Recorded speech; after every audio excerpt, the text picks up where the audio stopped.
Here's a quick walkthrough of going from PBXact 14 to 15. Go to Module Updates, check for Module Updates, go and find the PBX Upgrader, download and install, confirm.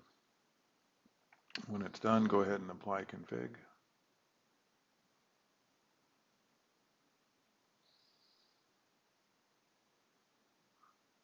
Bring up the updater, check requirements.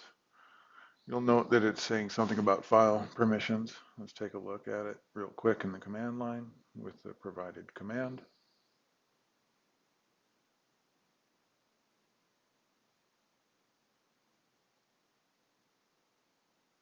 Everything looks good. We'll go ahead and proceed at this point. Just accept the defaults.